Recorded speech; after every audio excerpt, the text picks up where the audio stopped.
धर्म प्रधान देश होते हुए भी धर्म की स्पष्ट व्याख्या का अभाव ने आपस में बैर भाव, ईर्ष्या, द्वेष को कभी कमने नहीं दिया। लोभ, क्रोध, मोह में लोग फंसे ही रह गए। यदि धर्म की स्पष्ट व्याख्या होती, गुण में भी अवगुण का दर्शन कराया जाता और अवगुण में भी गुण को बताया जाता, तो फिर लोग धर्म करते हुए क्रोध को समझते, लोभ को समझते, मोह को समझते, ईर्ष्या और द्वेष को भी समझते। साथ ही साथ दया, प्रेम, शांति, सहानुभूति आदि दैवी गुणों में भी अपनी कमियां उन्हें झलक जाती, क्योंकि दैवी गुणों का सही विकास का अभाव, दैवी गुणों की समझ का अभाव, दैवी गुणों में भी अवगुण पैदा कर देता है।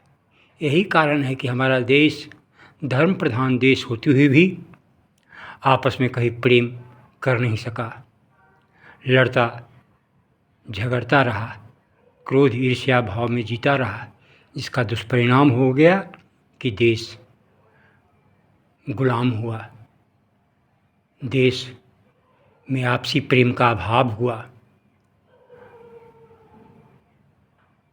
दुश्मनों की को समझने की क्षमता सही नहीं हो सकी, जिसका कारण दुश्मन दोस्त बनकर भी ठगी का शिकार बनाया। अतः धर्म की स्पष्ट व्याख्या करो। एक तरफा व्याख्या दया, प्रेम, सहानुभूति, शांति आदि अनेक दैवी गुणों की चर्चा स्पष्ट रूप से न हो पाने के कारण लोग दया की धार में, प्रेम की धार में, अहिंसा की धार में, सत्य की धार में एक तरफा बह जाते हैं,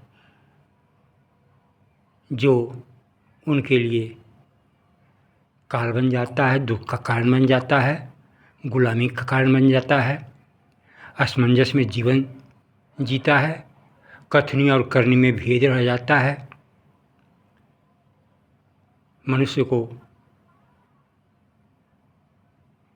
धर्म को दोनों दृष्टिकोण से अच्छाई को भी ढूंढ निकालना है, बुराई को भी निकालना है। बुराई में भी अच्छाई को खोजना है और अच्छाई में भी बुराई को ढूंढ निकालना है। तभी धर्म की स्पष्ट व्याख्या हो सकती है, तभी हम सही धार्मिक हो सकते हैं, तभी हम जीवन में शांति से जी सकते हैं। अन्यथा हम जीवन भर